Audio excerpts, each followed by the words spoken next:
Deixa eu te contar o que eu acho disso. Eu queria entrar nessa treta. Na verdade, eu vim aqui no podcast só pra entrar na tua treta. Boa. O que eu acho louco de toda a história, tá? Minha opinião.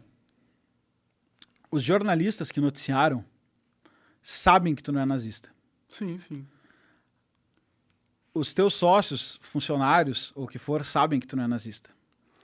As pessoas que foram gravar contigo lá, seja as que deixaram o episódio, ou seja as que mandaram tirar o episódio, sabem que tu não é nazista. E eu arrisco dizer que os espectadores, dos que lincharam aos que defenderam, também sabem. É difícil, eu tenho uma construção de história na internet, né? Cara, então o que mais me impressionou? Eu acompanhei de perto esse caso porque ele me chamou a atenção.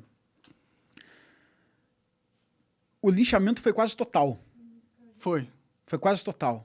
Só que todo mundo que estava linchando sabia que tu não era nazista. E aí o que me chamou a atenção? Me chamou a atenção que ter se expressado mal, porque realmente eu acho que a forma que tu te expressou, blá, blá, blá, todo mundo também conhece aqui, até né? eu concordo com isso. Jeito Chaves, etc e tal, de falar, né? Sim. Mas ter se expressado mal valeu mais do que o que as pessoas realmente sabem. E na minha opinião, cara, isso é um tipo... A gente fez um documentário que conclui isso, Pátria Educadora lá, tem toda uma tese complexa, mas isso é um tipo de diagnóstico muito grave de analfabetismo funcional da sociedade. Porque é como se todo mundo numa sociedade de espetáculo estivesse esperando tu tropeçar nas palavras para te condenar por aquilo, indiferente do referente daquelas palavras, diferente da verdade daquilo ali. Sim, sim. Tipo, não interessa se tu é ou não é. Agora que tu falou alguma coisa dúbia... Te peguei. Eu posso te guilhotinar, entendeu? Sim, sim. E eu achei isso o mais caótico de tudo. Porque eu penso, o que eu esperaria? Eu esperaria que tu tivesse feito aquilo, as pessoas tivessem te cobrado, as marcas tivessem parado de patrocinar. Isso eu espero pela dinâmica da coisa, tá? Eu esperaria tranquilamente que as marcas parassem de patrocinar. Eu esperaria que tu tomasse um vomitaço, no sentido de fludarem tuas páginas, etc e tal. Esperaria que tu fosse pedir desculpa e que ficasse uma galera meio desconfiada de ti, meio, sei lá, qual é que é desse cara, será mesmo que ele pediu desculpa porque foi pressionado, ou o que aconteceu, etc e tal, e passasse.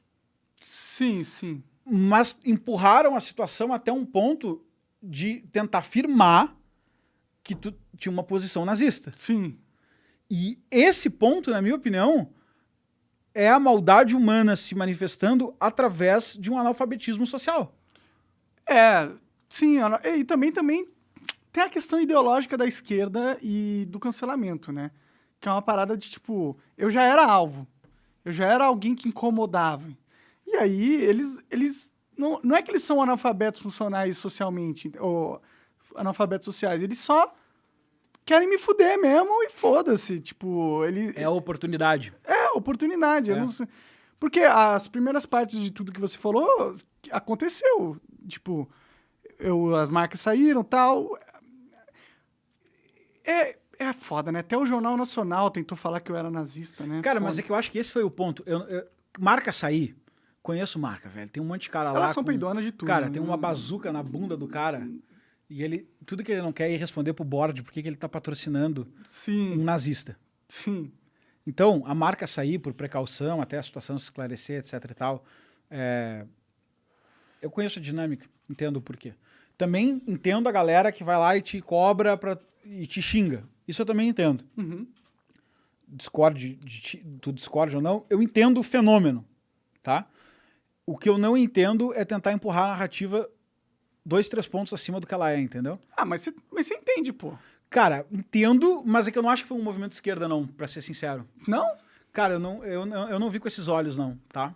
Porque eu acho que majoritariamente a esquerda tenta, sim, fazer esse tipo de policiamento e cancelamento, etc e tal, mas eu não identifiquei 100% como a esquerda está fazendo isso.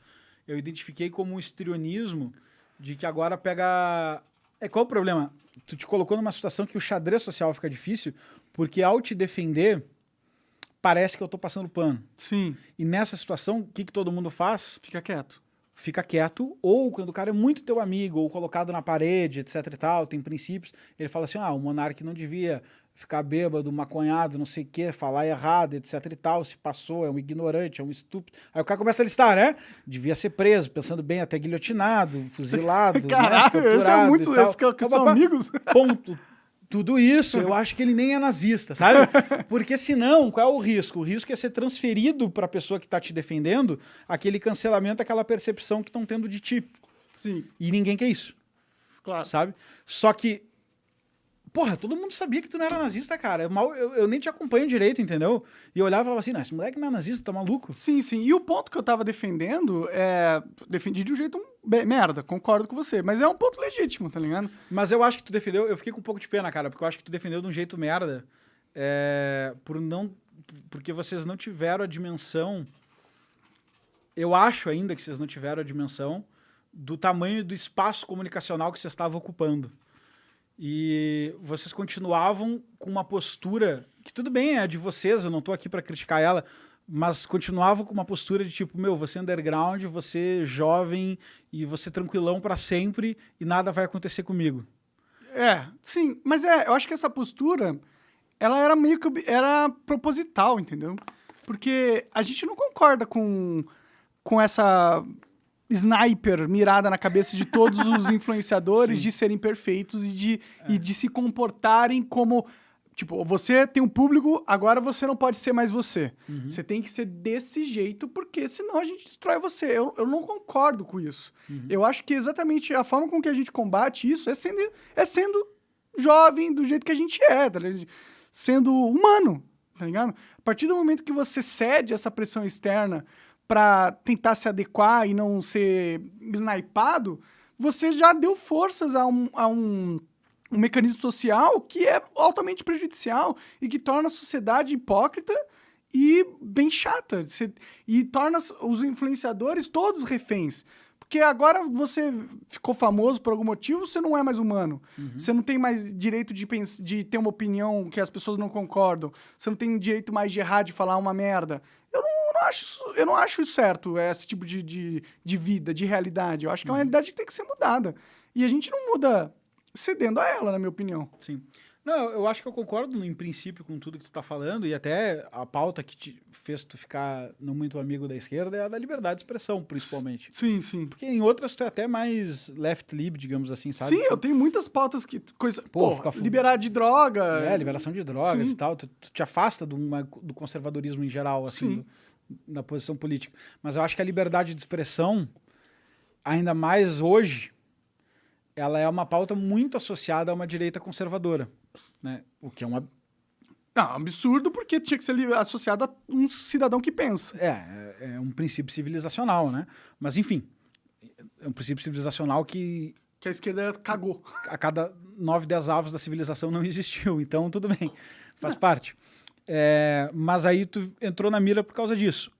Tu tem que saber te defender, entendeu? Eu acho que a questão ali é a forma que foi colocado. E eu ainda digo que eu sou mais provocativo. Eu vi esse vídeo algumas vezes para tentar entender esse fenômeno, porque eu sei que é difícil isso aí, para nós é matéria de estudo, né? Sim. Eu acho que onde tu te embanana ali, na forma como colocado, foi no verbo a favor.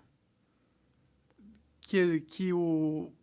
A favor, falei... Eu não vou repetir a frase, porque eu não sou trouxa. Não quer ser cancelado. No corte. Mas, brincadeira à parte, assim, ó. Quando você fala, eu sou a favor da criação, eu acho que o a favor é o verbo onde a coisa cria uma lógica dúbia. É verdade. Para quem conhece, aí vem a responsabilidade linguística. Talvez se tu não tivesse bêbado pra caralho, loucaço, que aí tudo bem, aí tu também... Dei brecha ao tipo, sistema. Eu não posso ser assim? Claro que pode, eu posso fazer o que eu quiser, eu posso puxar um revólver agora aqui e matar todo mundo que tá nessa sala, mas vai ser polêmico. Daqui... Fala isso pra ele. Vai ligar 5 estrelas no GTA, entendeu? Sim. Ao vivo aqui eu puxo o revólver, pá, não sei o quê, manda uma mensagem, tipo Coringa, sabe? Manda uma mensagem pra câmera. Sim. Você pode fazer o que você quiser. Sim. Mas a verdade é que vai haver retaliação, seja ela jurídica ou seja ela social. E as duas são ruins.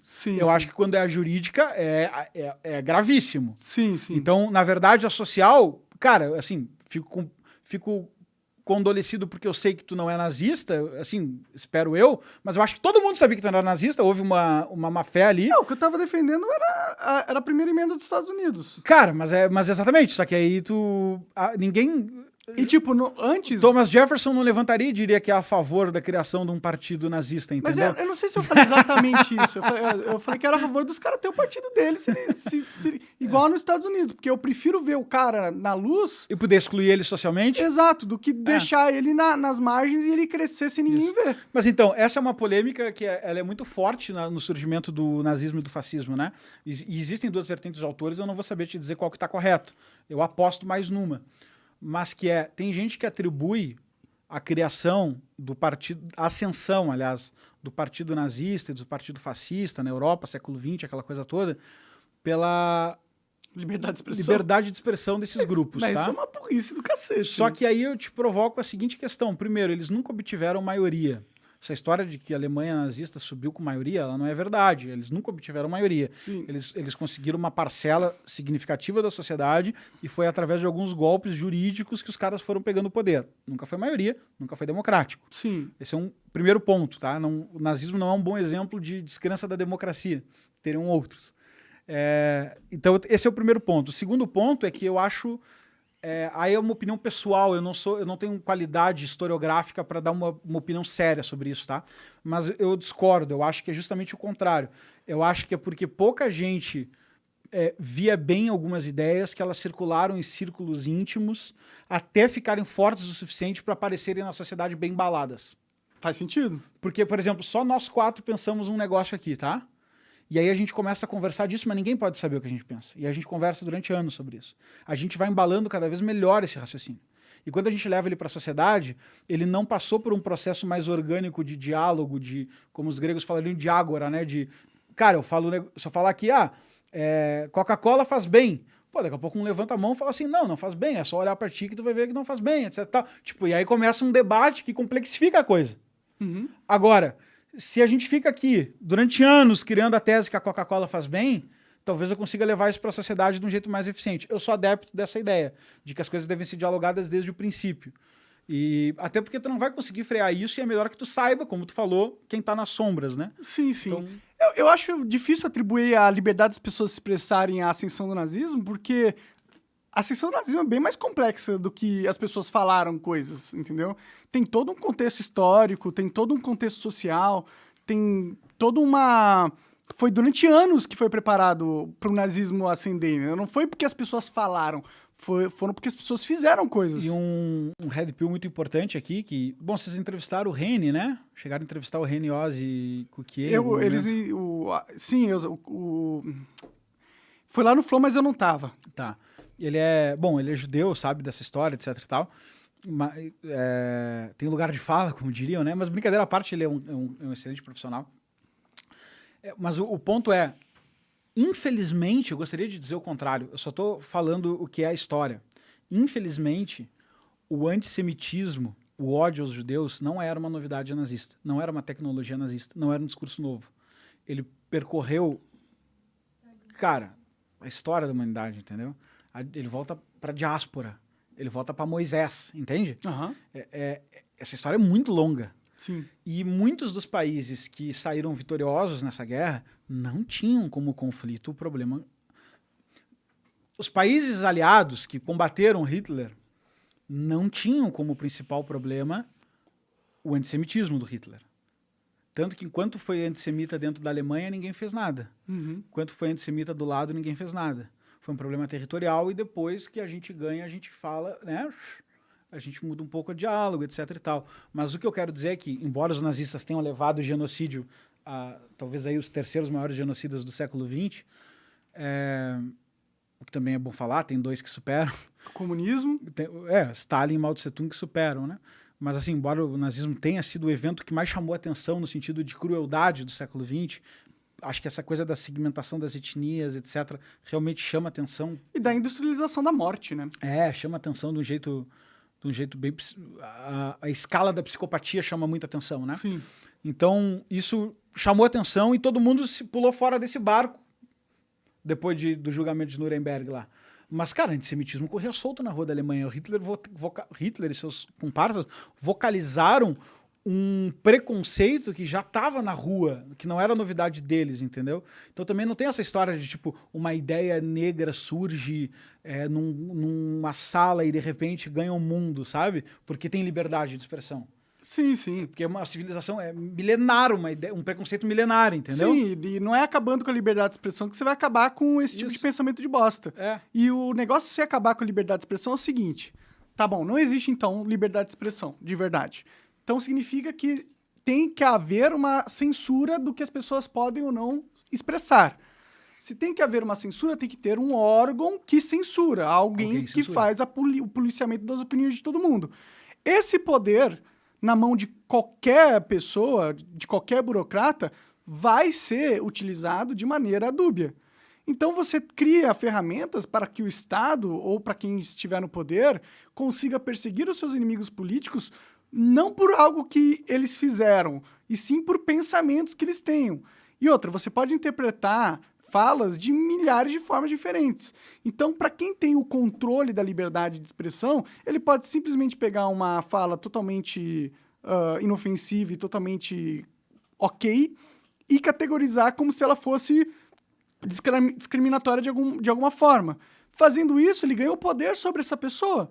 E é esse tipo de mecanismo que eu acho que é muito nocivo, e é por isso que eu sou a favor da liberdade de expressão, assim como a primeira emenda dos Estados Unidos, porque ela impede que pessoas no poder tenham o controle do que você pode ou não pensar ou dizer, entendeu? Eu sou tão radical nesse tipo de liberdade que eu acho que, assim como acontece nos Estados Unidos, até mesmo os idiotas como esses que a gente estava falando, teriam a liberdade de se expressar, desde que eles não chamem a ameaça, tipo, eles não ameacem iminentemente ninguém, entendeu? Ele quiser falar que ele não gosta de tal raça, tal cor, ele é um merda, com certeza. Mas eu acho que ele deveria ter esse direito, entendeu? Só isso. Cara, quando a liberdade... Você acaba de assistir um corte do Monark Talks, agradeço demais, mas se você quiser ver o vídeo na íntegra e acompanhar ao vivo todas as transmissões, você tem que ir lá no rumble.com/monark para não perder nada. Segue a gente lá.